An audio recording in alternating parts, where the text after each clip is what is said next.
ہوسیز کی کمر نہیں ٹوٹی اور اب بھی وہ یمن کی میجورٹی ایریا جو ہے اس کے اوپر ان کا کنٹرول، یعنی کہ سعودی عرب کے عین عقب میں ان کا کنٹرول موجود ہے، تو ان کے اوپر قابو پانا اتنا آسان نہیں ہوگا۔ اور جس قسم کے بیلسٹک میزائلز انہوں نے استعمال کیے ہیں، ان کا رخ ابھی تو اسرائیل کی طرف ہے، لیکن اگر ان کا رخ دوسری جانب ہو گیا تو پھر کیا صورتحال ہوگی اس کا آپ اندازہ لگا سکتے ہیں۔ رشیا ٹوڈے لکھتا ہے کہ Houthis officially declare war on U S A, کہ امریکہ کے خلاف ہوسیز نے باقاعدہ اعلان جنگ کر دیا ہے، اور اپنے پہلے بیلسٹک میزائل کا جو راؤنڈ انہوں نے براج ایک فائر کی ہے، اس میں جو دمونا ہے اس کو نشانہ بنایا گیا ہے، اس کو ٹارگٹ کیا گیا ہے۔ اس کا مطلب یہ ہے کہ اگر یہ اٹیکس کوارڈینیٹڈ ہونے لگے اور ان کوارڈینیشن ود ایران یہ اٹیکس ایک ہی وقت میں کیری آؤٹ ہونے لگے، تو ڈیفرنٹ ڈائریکشن سے آتے ہوئے میزائل، اور اس میں ہائپر سونک میزائل یا پھر جو ایریل ڈیفنس سسٹم ہے اسرائیل کا اور ان کے اتحادیوں کا، اگر وہ ہوسیز کے میزائلز کو انگیج کر رہا ہوگا تو اس دوران ایرانی میزائل جو ہیں وہ بڑی تباہی پھیلا سکتے ہیں۔ کرنٹ سچویشن کا بھی جائزہ لیں گے، لیکن اہم ترین ڈیولپمنٹ کیا ہوتی ہے کہ ایرانی میزائل جو ہیں وہ ہٹ کرتے ہیں پرنس سلطان ایئر بیس کو سعودی عربیہ میں، اور اس میں 12 امریکی فوجی جو ہیں وہ نشانہ بنتے ہیں، اور ایک ایئر کرافٹ جو ہے ایک میجر بریچ ہے یو ایس ڈیفنسز کی۔ جب سے یہ جنگ شروع ہوئی ٹی آر ٹی لکھ رہا ہے، پوری دنیا کا میڈیا لکھ رہا ہے کہ ایک میجر بریچ ہوئی ہے، گراؤنڈ پہ موجود ایک ایئر کرافٹ اس کو نشانہ لگا ہے، اور 12 امریکی فوجی زخمی ہوئے ہیں۔ 5 کی حالت بہت ہی تشویشناک بتائی جاتی ہے، اور یہ بڑی ایک کلیئر انڈیکیشن ہے کہ جب آغاز سے یہ کہا جا رہا تھا کہ سعودی عرب is part and parcel, U A E is part and parcel of this war on Iran, اور پھر اس کی تصدیق ڈونلڈ ٹرمپ نے اپنی گفتگو میں کی جب اس نے کہا کہ یہ تمام ملک ہمارے ساتھ مل کر ایران کے خلاف لڑ رہے ہیں، محمد بن سلمان از اے واریر، یہ ساری گفتگو کی۔ اس کے بعد بھی کہیں نہ کہیں کچھ لوگوں کے ذہنوں میں شبہ تھا کہ یہ تو ڈونلڈ ٹرمپ نے بات کیا، لیکن اب پرنس سلطان ایئر بیس پر 12 امریکی فوجیوں کے زخمی ہونے کا بڑا ہی کلیئر مطلب یہی ہے کہ ایک تو ایران باوجود اس کے کہ پاکستان کی طرف سے ثالثی کے پیغامات جا رہے ہیں، پاکستان یہ کہہ رہا ہے کہ اگر جنگ سعودی عرب تک پہنچتی ہے تو پھر ہمارا ان کے ساتھ ڈیفنس پیکٹ موجود ہے اور ہمیں اس میں شامل ہونا پڑے گا۔ اس کے باوجود ایران وہاں پر جن ٹارگٹس کو اپنے لیے لیجٹیمیٹ ٹارگٹ سمجھتا ہے، یہ سمجھتا ہے کہ یہ اہداف ہمارے لیے ضروری ہیں، ان کو نشانہ بنا رہا ہے۔ اور اب اس کا امپیکٹ کیا ہوگا جیسے ہی یہ ڈیولپمنٹ ہوتی ہے، اور سائیڈ بائی سائیڈ کچھ چیزیں ہوئی ہیں جو عباس عراقچی کہہ رہے ہیں، اور ایران خلیجی ممالک کو جو وارننگز دے رہا ہے، اس پر آنے سے پہلے شہباز شریف جو ہیں رابطہ کرتے ہیں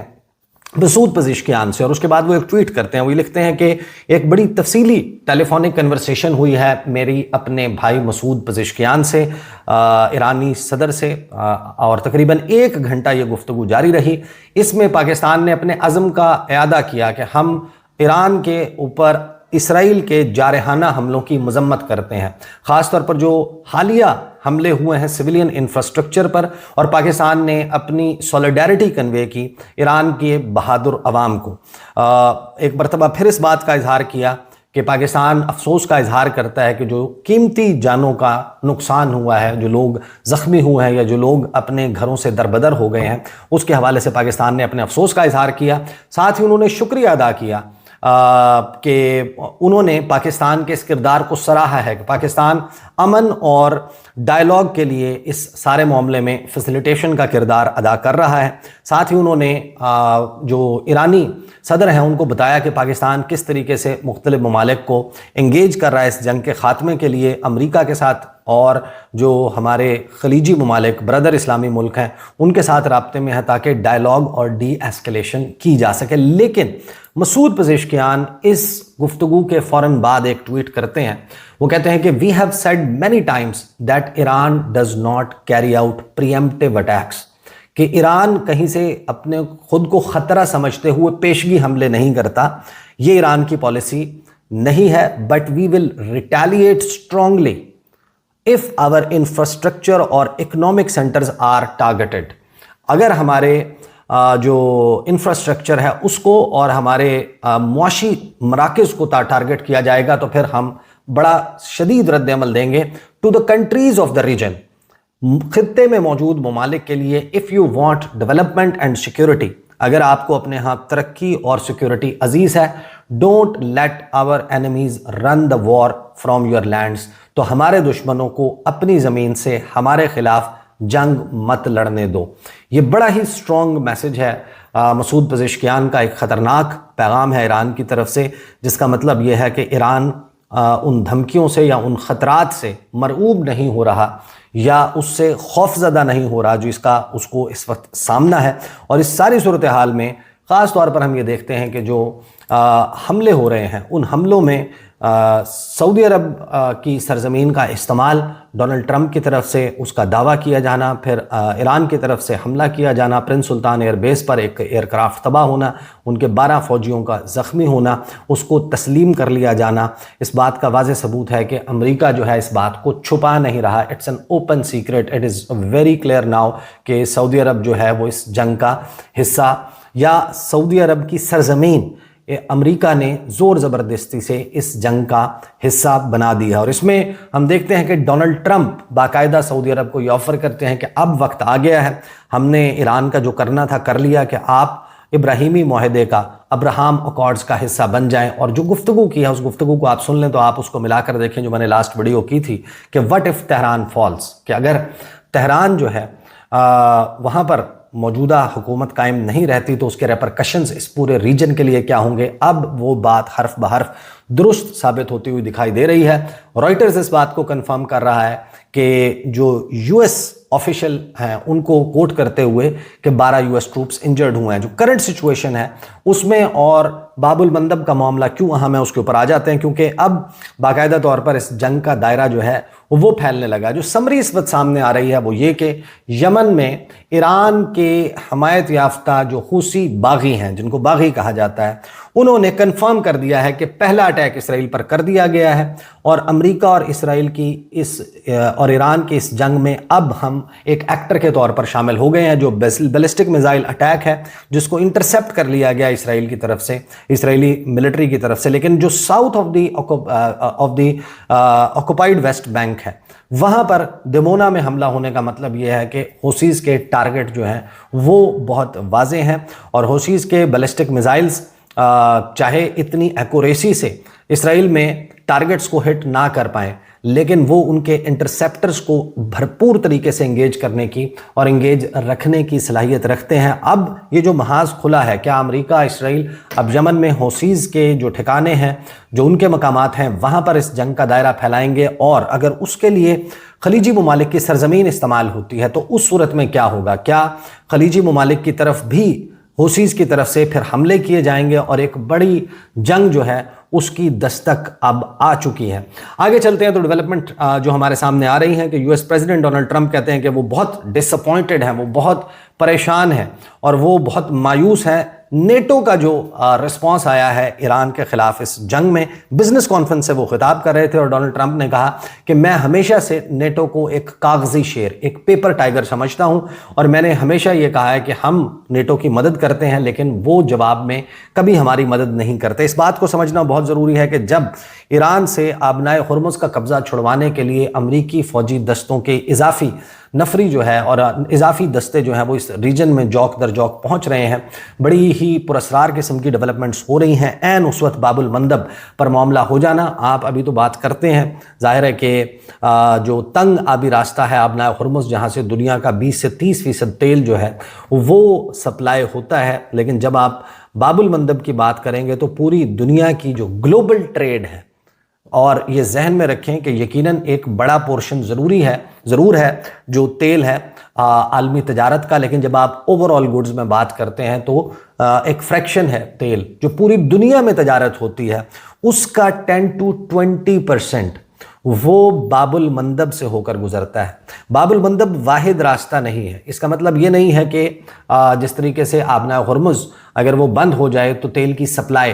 20-30% رک جاتی ہے، لیکن باب المندب جو ہے وہ بند ہونے کا مطلب کیا ہے؟ اس کے ہونے کا مطلب یہ ہے کہ جو کاسٹ ہے ایشیا اور یورپ کو کنیکٹ کرنے کی، وہ کاسٹ تقریباً 2 گنا بڑھ جائے گی جب پورے افریقہ سے راؤنڈ لیتے ہوئے یورپ کی طرف جانا پڑے گا، بلکہ 100% سے زیادہ اس میں جو کاسٹ ہے اس کا اضافہ ہوگا، جو ری راؤٹ کرنا پڑے گا، جو شپنگ لینز ہیں وہ جس طریقے سے ایک میری ٹائم ٹریفک جو ہے وہ چوک کرے گی، اس کا اب ایک خدشہ ہمارے سامنے آ رہا ہے۔ آگے چلتے ہیں جناب، ایران کے جو فورن منسٹر ہیں عباس عراقچی، انہوں نے ایک بھاری قیمت کہا ہے کہ وصول کی جائے گی اسرائیل نے جو اٹیک کیا ہے ہماری 2 نیوکلیئر سائٹس کو اور سٹیل فیکٹریز کو، وائل ایرانز ملٹری اس نے وارن کیا کہ امریکہ اور اسرائیل اب آگ سے کھیلنا شروع ہو چکے ہیں، اور جب آپ آگ سے کھیلتے ہیں تو آپ کے ہاتھ جلا دیتی ہے وہ آگ۔ یہ وارننگ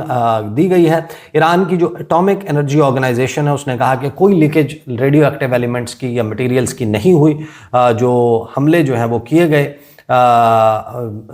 اسرائیل کی طرف سے ایران کے اوپر اور اس کی نیوکلیئر سائٹس کے اوپر، لبنان کی منسٹری آف ہیلتھ ہے وہ بتا رہی ہے کہ 1142 لوگ جو ہیں وہ اس جنگ میں اب تک ہمارے شہید ہو چکے ہیں، 3315 لوگ جو ہیں وہ زخمی ہو چکے ہیں۔ اور ان حملوں کی تفصیلات پر آنے سے پہلے عباس عراقچی کی میں 2 ٹویٹس آپ کے سامنے رکھ دوں، اور میں اسی وجہ سے as a student of international politics میں جب بات کر رہا ہوں کہ ایک شخص جس کا نام ممکنہ طور پر ان لوگوں میں شامل ہو کہ جس نے بیٹھ کر امریکہ کے ساتھ مذاکرات کرنے ہیں پاکستان کی میڈیشن میں، ثالثی میں، یا پاکستان کی فیسیلیٹیشن میں، پاکستان کی سہولت کاری میں، وہ لوگ جنگ کی بات نہیں کرتے، وہ لوگ سفارتی حل کی بات کرتے ہیں، وہ لوگ پرامن حل کی بات کرتے ہیں، اور جنگ کی بات وہ کرتے ہیں جن کا کام ہے جنگ لڑنا۔ لیکن اب صورتحال کی سنگینی اور اس بات کا اندازہ لگا لیں آپ کہ ایران کہہ رہا ہے کہ جنگ کی زبان میں بات ہوگی۔ عباس عراقچی کے لاسٹ 2 ٹویٹس میں آپ کو بتا دیتا ہوں۔ ایک تو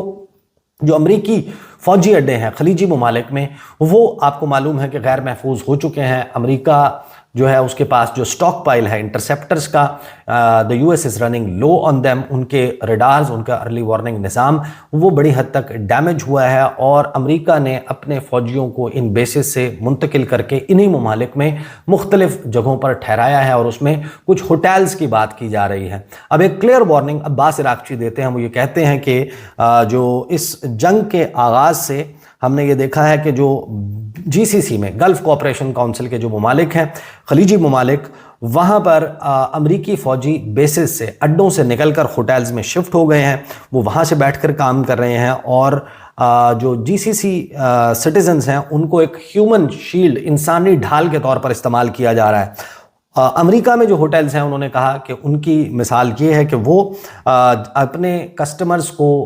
خطرے سے بچانے کے لیے ایسے لوگوں کو اپنے ہوٹلز میں انٹری نہیں دیتے، اور جو GCC میں موجود ہوٹلز ہیں ان کو بھی یہ وارننگ دی جاتی ہے کہ وہ ایسے لوگوں کو اپنے ہاں جگہ نہ دیں، ورنہ آپ کے دیگر کسٹمرز جو ہیں وہ بھی ہمارا نشانہ بن سکتے ہیں۔ ساتھ ہی انہوں نے 20 گھنٹے پہلے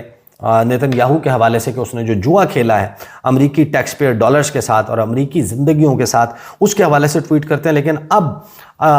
کچھ وقت پہلے انہوں نے ایک اور ٹویٹ کیا تھا کہ اسرائیل نے ایران کے 2 لارجسٹ سٹیل فیکٹریز جو ہیں ان کو نشانہ بنایا ہے، ایک پاور پلانٹ کو نشانہ بنایا اور ایک سویلین نیوکلیئر سائٹ کو نشانہ بنایا۔ تو اب ہمارے انفراسٹرکچر کو ہٹ کیا جا رہا ہے۔ اسرائیل کلیم کرتا ہے کہ اس نے امریکہ کے ساتھ کوارڈینیشن میں یہ سب کچھ کیا ہے۔ Attacks contradicts POTUS extended deadline for diplomacy، یعنی President of the United States Donald Trump, اس نے جو ڈیڈ لائن دی تھی ڈپلومیسی کے لیے کہ اگلے 10 دن جو ہے وہ سفارتکاری کو جگہ دی جائے گی، یہ اٹیک، یہ حملے جو ہیں یہ واضح طور پر اس کی بریچ ہیں۔ Iran will exact heavy price for Israeli crimes، کہ ایران اسرائیل کے ان جرائم کی بڑی بھاری قیمت وصول کرے گا۔ تو مسعود پزشکیان ہوں یا عباس عراقچی، وہ جس طریقے سے اب گفتگو کر رہے ہیں اس کا مطلب یہ ہے کہ now the diplomats and the people sitting in political offices they are talking war، وہ بھی اب جنگ کی زبان میں بات کر رہے ہیں۔ ہمارے سامنے اب جو ڈیولپمنٹس آ رہی ہیں، 1 منٹ پہلے بھی جب میں بات کر رہا ہوں، شام کا وقت ہے، 5:11 ہے، اور عمانی پورٹ جو ہے اس کو شٹ ڈاؤن کر دیا گیا ہے کیونکہ ایک ڈرون سٹرائک ہوئی ہے۔ اب ایران جو ہے وہ اس جنگ کے آغاز سے عمان کو نشانہ نہیں بنا رہا۔ عمان کے بارے میں یہ کہا جا رہا ہے کہ عمان کی طرف آ رہے ہیں وہ دستے، جو USS ٹریپولی گروپ ہے، 3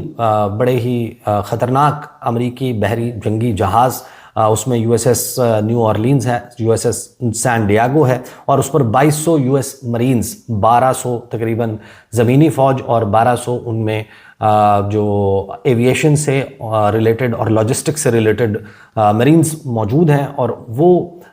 گلف آف عمان کے راستے داخل ہوں گے. تو وہاں پر جو حملہ ہے یا تو وہ ایران کی طرف سے کیا گیا ہوگا, انہوں نے ابھی تک اس کو کلیم نہیں کیا, یا پھر جس طریقے سے اس جنگ کے آغاز سے اسرائیل کچھ فالس فلیگ آپریشنز کر رہا ہے دیگر مسلم ممالک کو اس جنگ کا حصہ بنانے کے لیے, یہ اس سلسلے کی ایک کڑی ہو سکتی ہے. ساتھ ہی اسرائیل جو ہے اس کی سٹرائک میں 2 صحافیوں جو ہیں, 2 صحافی ان کو بھی مار دیا گیا. ایران نے کہا کہ 93,000 سویلین سائٹس جو ہیں وہ حالیہ سٹرائکس میں, حملوں میں ابھی تک ڈیمیج ہو چکی ہیں, اور 10,000 سے زائد تعداد ہے اسرائیل میں جو انفراسٹرکچر کا ڈیمیج ہے. اور ان کمپیریزن, جب آپ سائز کا کمپیریزن کرتے ہیں, Israel is like a dot, Iran is big. Iran میں 93,000 اور اسرائیل میں 10,000 کا مطلب یہ ہے کہ ایران کا جو ریشو ہے, جو تناسب ہے اسرائیل میں عمارتوں کو ڈیمیج کرنے کے حوالے سے, وہ اسرائیل کے مقابلے میں کئی گنا زیادہ ہے. ایران نے کلیم کیا ہے کہ جو امریکی فورسز ہیں ان پر دبئی میں حملہ کیا گیا ہے. ساتھ ہی جو اسرائیلی اٹیکس ہیں ساؤتھ لبنان میں, انہوں نے تباہی مچائی ہوئی ہے. سعودی عربیہ نے 2 ڈرون, سعودی وزارت دفاع کا یہ کہنا ہے کہ انہوں نے 2 ڈرونز جو ہیں ان کو انٹرسیپٹ کیا گیا ہے, لیکن اس میں انہوں نے ایریا کا نہیں بتایا کہ کس مقام کے اوپر یہ انٹرسیپشن ہوئی ہے. ایران کے پریزیڈنٹ کی وارننگ کہ اگر ہمارے انفراسٹرکچر کو یا اکانومی کو ٹارگٹ کیا جائے گا, اگین اس کے اوپر میں تفصیل کے ساتھ بات کر چکا ہوں. 3 لیبنیز جرنلسٹ جو ہیں وہ ایک گاڑی میں کہیں جا رہے تھے لبنان میں, اور ان کو اسرائیل کی طرف سے نشانہ بنایا گیا ہے, وہ شہید ہو چکے ہیں. ایران نے کلیم کیا ہے کہ جو یوکرینین ڈیفنس سائٹ ہے یو اے ای میں, دبئی میں, اس جنگ کے آغاز میں ایران کے جو ڈرونز ہیں انہوں نے سب سے زیادہ تباہی مچائی. ولادیمیر زیلنسکی نے کہا کہ میں ہوں جو آپ کو ڈرون سے بچاؤں گا. انہوں نے آ کر یہاں ملاقات بھی کی, ان کے ڈیفنس ڈیلز اس وقت ہو رہی ہیں, اور وہ کہہ رہے ہیں کہ جو ڈرون انٹرسیپشن کے لیے ہماری ٹرینڈ فورسز ہیں وہ یہاں پر آپ کی حفاظت کریں گی. ایک تو اس کے اوپر رشیا نے ایک جو کام کیا اس کے اوپر میں پہلے بھی بات کر چکا ہوں, لیکن اب اس کی نیکسٹ ایپیسوڈ آ چکی ہے, اس پر انشاءاللہ اگلی ویڈیو میں بات کریں گے. لیکن اب دبئی میں جو یوکرین کا سیٹ اپ ہے اس سارے سلسلے میں ڈرون انٹرسیپشنز کے حوالے سے, ایران یہ دعویٰ کر رہا ہے کہ ہم نے اس کو نشانہ بنایا ہے. اب ایران کے پاس اس کی اسپیسیفک انفارمیشن کہاں سے آ رہی ہے, کون فراہم کر رہا ہے, اور کیا اس کے پیچھے رشیا ہے, that is also something to be seen. پھر ہم یہ دیکھ رہے ہیں کہ جو فارن منسٹر ہیں پاکستان کے, سعودی عرب کے, ترکی کے, ایجپٹ کے, وہ کل اس اسلام آباد میں جو ہے وہ ملاقات ہے, ان کا ملاقات کا امکان ہے, اور اسحاق ڈار ان کو ہوسٹ کریں گے. اس کا آؤٹ کم ظاہر ہے کہ that is going to be very important. Egypt کے جو ٹاپ ڈپلومیٹ ہیں انہوں نے پاکستان کا رخ کر لیا ہے, وہ بھی سعودی عرب اور ترکی کے جو وزرائے خارجہ ان کے ساتھ ملاقات کریں گے. پاکستان اور ایران کے درمیان رابطہ, ڈرون کریش ہوا ہے ایک عراق میں, عراقی آئل فیلڈ میں, لیکن وہ پھٹا نہیں, اس سے جو ہے وہ دھماکہ نہیں ہوا. اس کی تفصیلات آ رہی ہیں. 5 لیبنیز پیرامیڈکس جو ہیں وہ اسرائیلی حملے میں شہید ہو گئے ہیں. اور پھر ڈیتھ ٹول بتایا جا رہا ہے کہ لبنان میں اور مختلف ممالک میں کتنا ہو چکا ہے. اور بحرین نے اس جنگ کے آغاز سے اب تک 550 ایرانین پروجیکٹائلز جو ہیں ان کو انٹرسیپٹ کیا ہے. یہ انٹرسیپشنز کی تعداد ہے, اور پھر ظاہر ہے کہ درجنوں ایسے ہیں جنہوں نے بحرین میں امپیکٹ آن گراؤنڈ کیا ہے. تو یہ اس وقت تفصیلات آ رہی ہیں, اور ایران کی طرف سے یہ حوثیز کا جو کارڈ ہے, یہ کارڈ پلے کرنا, باب المندب تک اس جنگ کا دائرہ پھیلانا, اس نے اب ایک بہت بڑی مستطیل یا ایک ڈی فارمڈ مستطیل کریٹ کر دی ہے کہ جہاں پر اس جنگ کا دائرہ جو ہے وہ اب باب المندب سے آبنائے ہرمز تک, ایران کے شمال سے اسرائیل کے شمال تک, اور اسرائیل کے جنوب سے یمن کے جنوب تک, ساؤتھ تک, یہاں تک پھیل چکا ہے. اور اس میں موجود ممالک اب وہ ون وے اور دی ادر حالت جنگ میں ہیں. اور ایران کے اس کارڈ کے استعمال کا یہ مطلب بھی ہے کہ ایران کو یہ لگتا ہے کہ دس از دا ٹائم کہ جہاں پر انہیں حوثیز کو ایز اے میجر پلیئر اس جنگ میں داخل کرنا ہوگا, چاہے مذاکرات کی میز پر ایک ایج حاصل کرنے کے لیے, چاہے خلیجی ممالک کو ایک پیغام دینے کے لیے, یا پھر جو ایران پر ہونے والے حملے ہیں ان کی شدت میں کمی اور ان کو ڈیویٹ کرنے کے لیے. These are the details. اگلی ویڈیو میں ملاقات ہوگی. اجازت دیجیے. اللہ حافظ.